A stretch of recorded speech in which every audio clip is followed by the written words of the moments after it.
Cette vidéo explique les propositions relatives à la comptabilisation, à l'évaluation et aux informations à fournir sur les revenus des subventions et dons, incluses dans l'IMPAG, section 23, partie 1. Dans l'IMPAG, le terme « subvention » est utilisé pour inclure à la fois les subventions et les dons.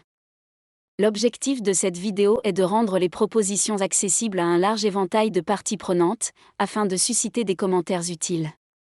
Cette série comporte 3 vidéos relatives aux revenus, et nous vous recommandons de les regarder dans l'ordre indiqué. Tout d'abord, la vidéo intitulée « Subventions et dont termes communs et modèles » explique l'approche et la terminologie utilisée pour les revenus et les charges. Une autre vidéo, intitulée « Dons en nature », explique les informations à fournir sur les dons en nature et les informations à fournir sur les revenus. Des liens vers ces vidéos figurent dans la description YouTube ci-dessous.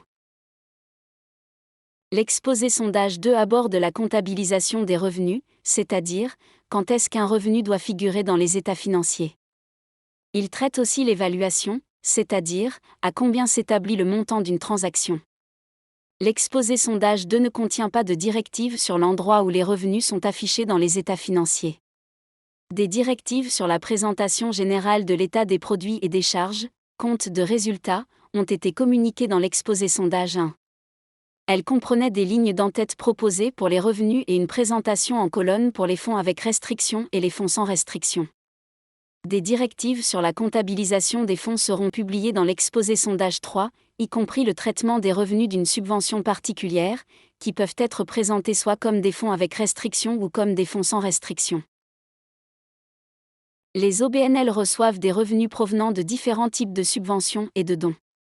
À des fins de comptabilisation, ceux-ci sont classés dans l'un des 2 types d'accords, soit un accord de subvention exécutoire, une AES, soit un autre arrangement pour le financement, un AAF. Nous avons créé un arbre de décision, pour aider les utilisateurs à savoir quel type de revenus ils ont, et quel doit être le traitement comptable. La première question est de savoir s'il existe un accord avec le subventionnaire, qui inclut les conditions affectant la manière dont l'OBNL peut utiliser les ressources. Les OBNL reçoivent parfois des subventions sans qu'un accord n'ait été conclu, par exemple sous la forme de dons généraux destinés à soutenir la mission générale de l'OBNL. Si la réponse à cette question est « non », soit parce qu'il n'y a pas d'accord, soit parce que l'accord n'affecte pas la manière dont l'OBNL peut utiliser les ressources, l'OBNL dispose d'un « autre arrangement pour le financement » AAF. Dans ce cas, l'OBNL comptabilise les revenus lorsqu'il contrôle les ressources, c'est-à-dire généralement lorsqu'il les reçoit. Si la réponse à la question est « oui », l'OBNL devra déterminer la nature de l'accord, afin de décider s'il répond aux critères d'un accord exécutoire sur les subventions, ou AES. La question clé est de savoir si le subventionnaire et le récipiendaire de la subvention ont des droits et des obligations exécutoires par des moyens légaux ou par d'autres mesures d'effet équivalents. Cette question est abordée plus en détail dans la vidéo séparée sur les termes communs et modèles. Si la réponse à cette question est « non », l'OBNL dispose à nouveau d'un AAF, même si des contraintes pèsent sur l'utilisation des fonds. Les contraintes éventuelles contenues dans l'accord n'ont pas d'incidence sur la date à laquelle les revenus sont comptabilisés. En effet, au moment où les revenus sont reçus, les contraintes devraient être satisfaites, et, plus important encore, elles n'ont pas été enfreintes à ce stade. Toutefois, toute violation subséquente des contraintes par l'OBNL peut donner lieu à un passif pour l'OBNL, à cette date. Imaginons, par exemple, une subvention assortie de contraintes, de telle sorte qu'elle ne peut être utilisée que dans le but de dispenser un enseignement. Ce n'est que si l'OBNL utilise les subventions à d'autres fins qu'il peut avoir un passif à rembourser au subventionnaire. Lorsque le subventionnaire et le récipiendaire de la subvention ont tous deux des droits et des obligations exécutoires par des moyens légaux ou par d'autres mesures d'effet équivalents, l'OBNL dispose d'un accord exécutoire de subvention, un AES. Dans ce cas, l'OBNL devra identifier ses obligations exécutoires d'une subvention, ou OES, et comptabiliser les revenus au fur et à mesure que chaque OES est rempli, en utilisant un modèle en 5 étapes. Nous examinerons tout d'abord les AES, afin de clarifier la différence entre les OES et les contraintes. Passons maintenant au modèle de comptabilisation des accords exécutoires de subvention, ou AES, en 5 étapes. Ce modèle utilise la même approche générale pour les contrats selon les IFRS pour les PME et pour les transactions de revenus selon les IPSAS, mais il a été modifié de manière à être pertinent pour les OBNL. La première étape consiste à identifier chaque AES. Dans un AES, les deux parties à l'accord de subvention ont à la fois des droits et des obligations, exécutoires par des moyens légaux ou par d'autres mesures d'effet équivalents. Un AES doit comprendre au moins une obligation exécutoire de la subvention, ou OES, pour l'OBNL récipiendaire de la subvention. La deuxième étape consiste à identifier chaque OES dans un accord de subvention. Dans certains accords, il peut y avoir qu'une OES. Dans d'autres, il peut y en avoir plusieurs. Les OES comprennent les obligations d'atteindre un résultat souhaité, les obligations de réaliser une activité spécifique, les obligations d'utiliser des ressources distinctes, telles que des biens et services, des liquidités ou d'autres actifs, en interne dans un but précis, ou les obligations de transférer des ressources aux bénéficiaires des services. L'étape 3 consiste à déterminer le montant de la transaction. Il s'agit du montant total de la subvention que l'OBNL s'attend à recevoir. La détermination de ce montant est généralement simple, à moins que la subvention ne comprenne des montants variables, dont nous parlerons plus tard. L'étape 4 consiste à allouer ce montant à travers les différentes OES. Cette étape n'est pas nécessaire lorsqu'il n'y a qu'une AES, et l'IMPAG inclut des conseils simplifiés pour ces cas.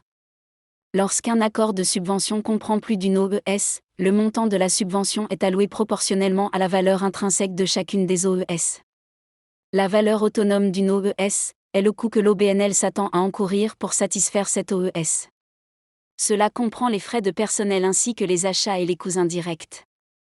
Par exemple, si une OBNL prévoit qu'il lui en coûtera 5 cents pour satisfaire à l'OES A et 1 000 $ pour satisfaire à l'OES B, il attribuera un tiers de la subvention à l'OES A et 2 tiers à l'OES B. Des ajustements seront nécessaires si la subvention n'est destinée à couvrir qu'une partie du coût de la satisfaction d'une OES. Ces ajustements seront généralement basés sur le montant ou le pourcentage défini dans l'AES. La dernière étape, l'étape 5, consiste à comptabiliser les revenus alloués à chaque OES, au fur et à mesure que celle-ci est satisfaite. Les OBNL devront comprendre comment ils vont évaluer cela. Une OES peut être satisfaite à un moment donné. Par exemple, si un accord de subvention exige d'une OBNL qu'il dispense un cours de formation un jour donné, l'OES est satisfaite lorsque l'OBNL dispense le cours. D'autres OES peuvent être satisfaites au fil du temps. Par exemple, si un accord de subvention exige d'une OBNL qu'il dispense un cours de formation sur plusieurs mois. Il est nécessaire d'évaluer le degré d'avancement afin de déterminer le montant des revenus à comptabiliser et à quel moment. Les progrès accomplis dans la réalisation des OES peuvent être évalués à l'aide de méthodes fondées soit sur les extrants, axées sur les résultats, soit sur les intrants, méthodes de saisie. Un exemple de méthode de résultat serait le nombre de sessions de formation dispensées par rapport au nombre total. La méthode de saisie comprend les frais de personnel ou le nombre d'heures de travail consacrées à l'organisation des sessions de formation, par rapport au budget. Étant donné que les revenus sont comptabilisés au fur et à mesure que les OES sont satisfaites, il est probable qu'il y ait des différences temporelles entre le moment où une OBNL comptabilise les revenus et celui où il reçoit la subvention. Il en résultera la comptabilisation d'un actif ou d'un passif. Dans le premier cas, l'OBNL satisfait aux OES avant de recevoir la subvention. Lorsque l'OBNL satisfait aux OES, il comptabilise à la fois des revenus et un actif. L'actif représente le droit de l'OBNL à recevoir la subvention. Lorsque la subvention est reçue, l'actif est décomptabilisé et la trésorerie est constatée. Le deuxième scénario est celui où l'OBNL satisfait aux OES après avoir reçu la subvention. Dans ce cas, l'OBNL comptabilise la trésorerie et un passif lorsqu'il reçoit la subvention. Le passif représente le devoir de l'OBNL de satisfaire aux OES. Une fois que l'OBNL a satisfait aux OES, il comptabilise les revenus de la subvention et décomptabilise le passif. Parfois, un accord peut être conclu pour modifier un AES. Il peut s'agir soit d'une modification du champ d'application de l'accord ou d'une modification du montant, ou des deux. S'il y a une modification du champ d'application, cela entraînera probablement une modification des OES. Si le montant de la subvention change, le total des revenus comptabilisés par l'OBNL changera. La date de la comptabilisation des revenus peut également changer. La comptabilisation de la modification dépend de la question de savoir si les OES satisfaites à la date de la modification sont distinctes de celles qui restent à satisfaire. Si elles sont distinctes, la modification est comptabilisée comme un nouvel AES, qui remplace la partie restante de l'accord initial. Dans certains cas, l'OBNL peut comptabiliser la modification comme un nouvel AES. Lorsque les AES ne sont pas distinctes, la modification est comptabilisée comme si elle faisait partie de l'AES initial. L'OBNL mettra à jour ses estimations du montant de la subvention et du pourcentage de l'OES satisfaite en conséquence. Le montant total de la subvention peut inclure des éléments variables tels que des sanctions ou des incitations. Dans ce cas, l'OBNL devra estimer l'impact de ces éléments variables sur le montant total de la subvention. Lors de l'allocation du montant de la subvention aux OES, les éléments variables ne sont alloués qu'aux OES auxquels ils s'appliquent. Au fur et à mesure que les circonstances changent, les estimations des montants variables sont mises à jour afin de refléter la possibilité de réalisation des sanctions ou des incitations. Cela peut impliquer d'ajuster les revenus déjà comptabilisés. Une subvention en capital se produit lorsqu'une AES demande à l'OBNL d'acquérir ou de construire un actif immobilisé qu'il contrôlera par la suite. La méthode de comptabilisation des revenus impliquant une subvention en capital est la même que pour tout autre revenu provenant d'une subvention. Le principal défi pour l'OBNL est d'identifier les OES individuels qui déterminent quand les revenus doivent être comptabilisés. Si l'AES couvre à la fois la construction de l'actif et son utilisation subséquente, il s'agira toujours d'OES distinctes. Les mêmes principes s'appliquent aux subventions pluriannuelles, qui exigent que les OES soient satisfaites ou que les montants soient perçus sur plus d'une période de référence. Les revenus sont comptabilisés lorsque les OES sont satisfaites. Cela s'applique si la subvention à recevoir est due dans l'année en cours ou dans une année future. Un point qui mérite d'être souligné, c'est dans le cas où la satisfaction des OES aussi bien que la réception de la subvention n'auront lieu qu'au cours d'une année future. Par conséquent, aucun revenu, actif ou passif, ne sera comptabilisé dans l'exercice en cours. Examinons maintenant les exigences en matière de comptabilité pour les AAF. Un AAF peut être une subvention ou un don à une OBNL qui n'est pas un accord exécutoire de subvention. Les AAF comprennent les situations où il n'y a pas d'accord écrit, par exemple lorsque les sympathisants font des dons réguliers qui seront utilisés pour la mission de l'OBNL en général. Il s'agit également des cas où il existe un accord écrit formel, mais qui n'inclut pas d'OES. Pour les AAF, le droit au produit ne dépend pas de la réalisation de résultats ou d'activités particulières, même s'ils sont mentionnés dans un accord, et l'OBNL comptabilise les revenus dès qu'il contrôle les ressources. Cela dit, les OBNL sont encore censés utiliser les ressources compte tenu des contraintes, si elles sont mentionnées dans un accord. La comptabilisation se fait généralement lorsque l'OBNL reçoit les ressources. Toutefois, il peut être nécessaire de comptabiliser les revenus plus tôt, s'il a conclu un accord avec le subventionnaire et s'il a le droit de recevoir les ressources avant que le financement ne soit fourni. Les revenus sont évalués à la juste valeur des ressources reçues ou à recevoir. Dans la plupart des cas, les ressources seront en espèces et l'OBNL enregistrera les revenus au montant de la réception des espèces. La détermination de la juste valeur sera plus difficile pour les dons autres qu'en espèces. L'IMPAG prévoit quelques exceptions à ce modèle pour comptabiliser les revenus des dons en nature, ce qui fait l'objet d'une vidéo distincte. Un AAF peut inclure des contraintes imposées sur l'OBNL à l'égard de l'utilisation des ressources reçues. Ces contraintes peuvent être de haut niveau, comme l'objectif général de la subvention, une région où les ressources doivent être utilisées, ou une période de temps pendant laquelle les ressources doivent être utilisées. Il peut également s'agir de contraintes plus spécifiques, par exemple en faisant référence à des activités prévues ou à un budget. Dans la pratique, il est probable qu'il y ait un éventail de contraintes de très haut niveau, jusqu'à celles qui sont plus détaillées. Même lorsque les contraintes sont très détaillées ou spécifiques, si elles existent dans le cadre d'un accord qui ne répond pas aux critères d'un accord exécutoire de subvention, elles ne peuvent pas être des OES. En règle générale, les contraintes d'un AAF ne créent pas d'obligation actuelle pour l'OBNL, car elles n'ont pas l'élément exécutoire requis pour être des OES. Ces contraintes n'ont donc pas d'incidence sur la comptabilisation des revenus. À une date future, une OBNL pourrait ne pas satisfaire aux contraintes d'un accord. Par exemple, l'OBNL peut avoir utilisé les ressources sur une activité, en dehors de la contrainte définie. À ce stade, l'OBNL peut avoir l'obligation de réparer son échec. Il peut s'agir d'une obligation de rembourser le donateur ou d'une autre obligation spécifiée dans l'accord.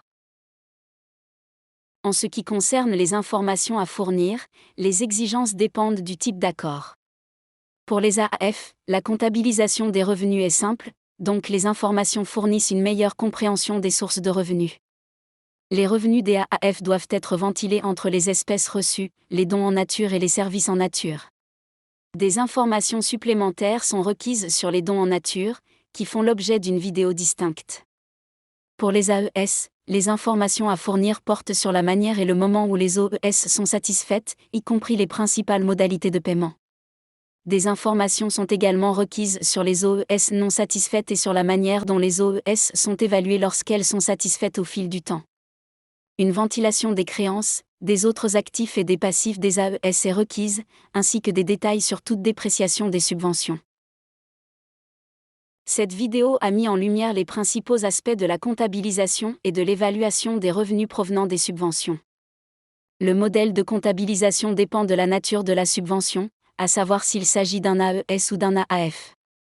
Lorsque la subvention est un AES, les revenus sont comptabilisés au fur et à mesure que l'OBNL satisfait à ses OES, ce qui peut ne pas être le cas au moment où il reçoit la subvention du donateur. Lorsqu'une subvention est un AAF, les revenus sont généralement comptabilisés lorsque les subventions sont reçues.